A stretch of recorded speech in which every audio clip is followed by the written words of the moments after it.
Olá, seres humanos, sejam muito bem-vindos a mais um vídeo do canal. E eu tive mais uma vez a honra de poder trazer pra vocês em primeiríssima mão alguns dos lançamentos da editora Mamacusa. E eu tô bem animada pra contar pra vocês sobre esses 3 novos quadrinhos e vocês vão entender por quê. Primeiro de tudo, temos a autora Letícia Pucci. Eu fiquei apaixonada pelo trabalho dela lá em Sinceridade, que eu trouxe pra vocês lá no primeiro vídeo que eu falei sobre os lançamentos da Mamacusa. Porque assim, a Letícia, ela tem um dom incrível de conseguir passar toda a verdade e todo o sentimento dela para aquele papel. Parece realmente que você tá conversando com aquele personagem, que você tá sentindo tudo que ele sente. É muito, muito, muito intimista e eu sou apaixonada nesse tipo de história. Não só em quadrinho, mas como em livros normais. E agora, a Letícia lançou mais 2 quadrinhos. O primeiro deles se chama Raposa e Gengibre. E eu tenho certeza absoluta que você vai se identificar com a raposa, pelo menos em algum momento. Todo mundo já teve um coração partido alguma hora. Todo mundo, não tem como, você já sofreu de amor por alguém. E é justamente nisso que se trata. A raposa tá de coração partido. E o gengibre tá ali, a todo momento com ela. Uma das coisas mais interessantes que esse quadrinho traz pra gente é todo o caminho que a raposa percorre enquanto ela tá curando, catando cada caquinho do seu coração pra ficar inteira novamente. E o gengibre tá ali. Ele é meio que a sensatez. Ele sempre lembra ela que tudo vai passar. Quando ela fica muito presa ao passado, pensando na pessoa, pensando no que tiveram, o gengibre sempre lembra ela que ficar lembrando do passado não adianta de nada. Você tem que olhar pra frente, tem que pensar no seu futuro, viver o agora. E é muito lindo ver o crescimento da raposa, ver a descoberta pessoal dela, de quem ela é, do que ela gosta. Durante toda a história, enquanto a raposa vai se curando, vai ficando melhor, eles vão passando pelos lugares mais inusitados, desde picos bem altos, até lagos, até cavernas extremamente escuras que eles nem sabem onde que eles estão tocando. Mas mesmo assim, mesmo que eles estejam na caverna mais escura que há, vai ter uma chama. E essa parte da história é uma das mais bonitas que tem, porque a raposa fala dessa chama que ela ainda sente por essa pessoa, e o gengibre fala pra ela: por que você não usa essa chama pra acender em você o seu sentimento por você? Não é exatamente assim que ela coloca, mas sabe, usa essa chama que você tem por essa pessoa, que ainda tá acesa, em você, porque você é a pessoa mais importante que existe. Tem até uma hora que ele fala pra ela: no final vai sobrar só você, então você precisa se amar. Parece bobo, mas o diálogo da raposa com o gengibre são diálogos que eu tenho na minha terapia com a minha psicóloga. São aqueles diálogos quando a gente abre totalmente o coração para aquela pessoa que a gente confia, seja um amigo, seja psicóloga, seja os pais, enfim, seja um animal de estimação. Mas é aquele momento que a gente tá de peito aberto, contando o que a gente tá sentindo. E é muito bom ter um gengibre do nosso lado. Eu me vi falando as coisas que a raposa fala e eu vi a minha psicóloga falando as coisas que o gengibre responde pra raposa. É uma história de autoconhecimento, de buscas pela própria identidade e principalmente o que o gengibre nos lembra toda hora é que tudo vai passar. Por mais difícil que esteja, pela caverna mais escura que você esteja, tudo isso vai passar uma hora. E ele sempre lembra ela de como as coisas estão melhores do que ontem. Eu acho que a gente precisa pensar um pouquinho mais como o gengibre. E depois que eu descobri que o personagem do gengibre foi feito para homenagear o gatinho falecido da autora, tudo fez ainda mais sentido. Porque aqueles diálogos, eu não sei vocês, mas eu converso com os meus cachorros e eu sei que eles me entendem, eles nunca me responderam. Mas se eles respondessem, eu tenho certeza que eles diriam coisas como o gengibre diz. A sensatez da relação seria eles, eu tenho certeza absoluta. E é muito bom a gente ter um gengibre por perto. É sem dúvida nenhuma o quadrinho mais emocionante e mais verdadeiro que eu vi. Eu não sei se a autora, ela estava de coração partido quando ela escreveu, mas dá a impressão que tava, dá a impressão que ela tá colocando a própria história e a própria verdade ali. E eu acho que isso é o mais legal de tudo, porque você consegue se conectar. Todo mundo consegue se conectar com a raposa, porque todo mundo já se sentiu como a raposa.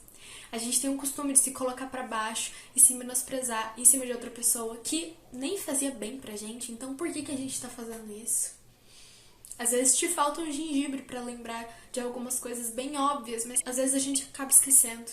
Então, se você não tem nenhum gengibre, ou se o seu gengibre não tá te falando umas verdades e não tá te lembrando que você é a pessoa mais importante que existe no universo, vai ler Raposa e Gengibre. Eu tenho certeza que você vai se sentir como a raposa em algum momento, mesmo que não tenha ninguém para ter um coração partido. Às vezes a gente se sente assim mesmo, desesperançoso e com medo do que pode vir. Mas, assim como o Gengibre disse, é tudo insegurança. E no final do quadrinho, eu fiquei muito esperançosa que as coisas melhorem. Não só pra mim, nem só pra raposa, mas é porque a gente vê todo o percurso dela, por tudo que ela já passou. Os momentos que ela tava melhorando, mas aí ela acaba lembrando do passado, ela se apega no passado novamente, pensa naquela pessoa que ela não devia pensar.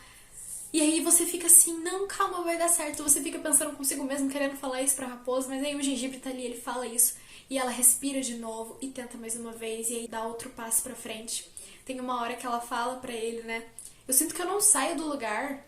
E ele fala pra ela, você tá parado por acaso? Aí ela fala, não. E aí você se pensa, putz, pior, né? São reflexões necessárias e que às vezes a gente precisa de um certo empurrãozinho pra fazer. Então, sinceramente, não tem como não se apaixonar pela raposa e pelo gengibre. Porque no final das contas, todos nós temos um pouquinho de raposa e todos nós temos um pouquinho de gengibre dentro da gente. O segundo lançamento, que também é da Letícia Pust, se chama Ponto de Partida. E sinceramente, cara, que dom que ela tem de conseguir tirar todo o ar, nossa. Porque eu termino de ler os quadrinhos dela, eu sinto que o meu coração tá aqui na garganta e eu tô assim com ele segurando. Não dá. Bom, Ponto de Partida mostra a história de uma menina que tem depressão. E ela retrata muito, muito bem como é conviver com a depressão. Como você precisa colocar tanta força até pra levantar da cama quando você não tá bem. E quando você acha que as coisas estão péssimas e que você já tá lá no seu fundo do poço e que tem aquele vazio que ela literalmente coloca como se fosse uma sombra atrás da personagem, acontece algo. Ela percebe que ela não tá sozinha.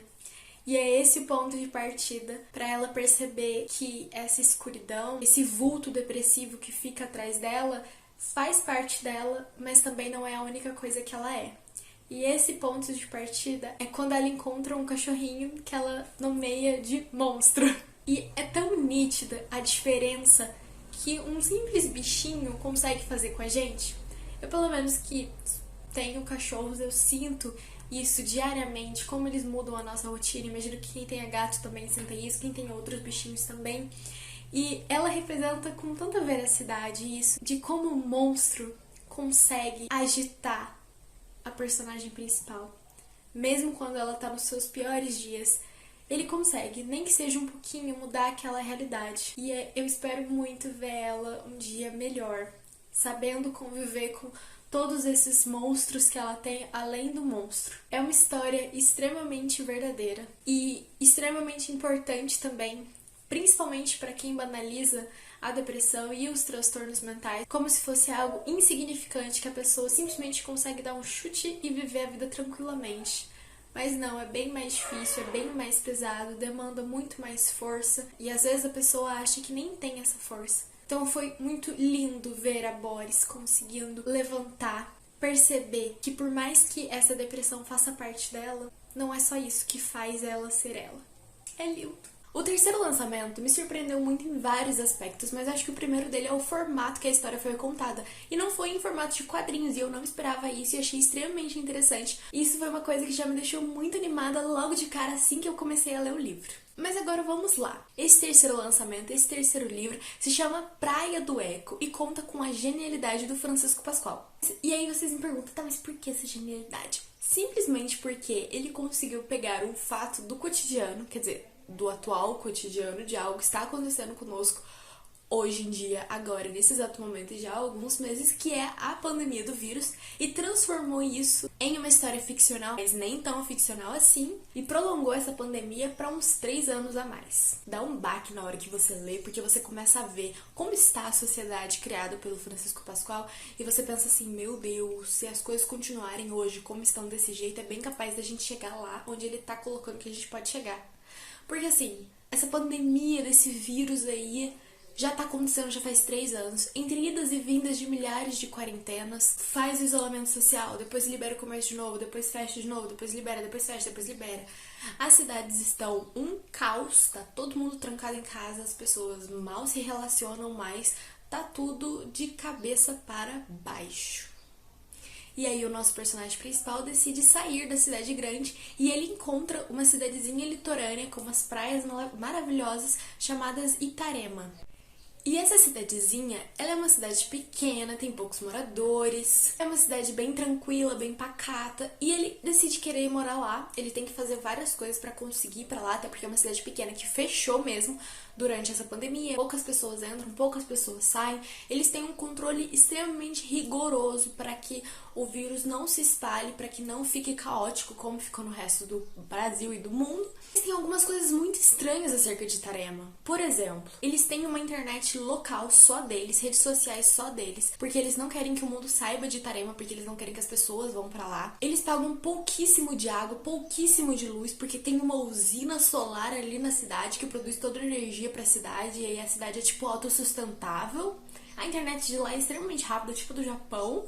Eles só comem orgânicos que são montados ali na cidade mesmo, também por um preço super barato. Eles recebem uma cesta da prefeitura, tipo assim, são coisas boas demais pra ser verdade. E aí você fica com essa pulga atrás da orelha. Mas uma coisa muito interessante que o nosso personagem principal sempre reflete com ele mesmo e ele fala, e eu achei muito interessante isso, é que antes mesmo da pandemia, as relações sociais já estavam totalmente degradáveis. As pessoas não conseguiam se relacionar mais. E aí você percebe mesmo que com a ascensão das redes sociais, com a ascensão da tecnologia, da internet, a gente acaba distanciando muito entre as pessoas. E isso só foi piorando, até porque chegou uma pandemia e a gente não conseguia se encontrar mais. Tudo ficou mais difícil, tudo ficou bem mais complicado. E é muito interessante quando você para pra perceber isso. Será que a culpa do distanciamento pessoal, do relacionamento entre as pessoas, foi por causa da pandemia ou só foi agravado pela pandemia? Eu achei super interessante refletir sobre isso durante a história. Mas a questão é: Itarema é uma cidade estranha. É uma cidade extremamente perfeita. Não tem erro nenhum. Ele vive tranquilamente. Parece que ele tá vivendo numa ilha deserta. Mas é uma cidade pertinho de um centro urbano e parece que ninguém conhece a cidade. Itarema tem uma tecnologia extremamente avançada que poderia ajudar muitas cidades se fosse compartilhada, mas eles não compartilham. E aí você fica pensando assim, gente, não existe um trem desse, mas existe. E é nisso que você fica extremamente angustiado pra saber o que tá acontecendo. E aí eu vou contar uma coisa pra vocês. Eu não vou dar nenhum spoiler sobre essa obra, porque te dá muita agonia pra você saber o que tá acontecendo, mas eu fiquei muito brava, porque eu cheguei no final do livro, eu tava com mais dúvidas do que quando eu tava no começo do livro. Tipo assim, você lê tudo, aí chega no final, você fica assim, pera, sabe? Tipo assim, você quer ligar os pontinhos, mas você não tá conseguindo, o cérebro não tá fazendo a sinapse certa. Parece igual quando eu assisti Dark, aquela série, sabe? Chegou no final da primeira temporada, eu não tava entendendo mais do que quando eu tava começando a temporada, sabe? Parece que tem mais dúvidas ainda e tudo fica mais difícil. Mas é uma aventura e tanto. Eu fiquei muito nervosa tentando imaginar um futuro, né, em que a pandemia continue por mais 3 anos. Isso me deixou muito nervosa, pra falar bem a verdade, mas eu achei extremamente interessante isso e eu espero que se um dia isso aconteça, eu consiga achar uma Itarema. Ou não, fico com medo. E eu quero muito a continuação. Francisco Pascoal, por favor, publique logo a continuação, porque eu preciso saber o que está acontecendo, preciso saber quem que é aquele cara, quem que é o gringo. Eu preciso entender. A gente fica com milhares de perguntas e milhares de incógnitas. E eu já criei tantas teorias pra esse livro, tantas respostas mirabolantes e malucas, que eu não sei o que é pior. Então, é uma aventura ficcional, mas tão baseada na realidade que tem hora que você vai ficar com medo de estar lendo algo que realmente está acontecendo. Porque parece que o Francisco Pascoal tirou isso tudo de uma notícia do jornal que tá acontecendo em alguma cidade. E você realmente acredita, porque é bem possível isso acontecer.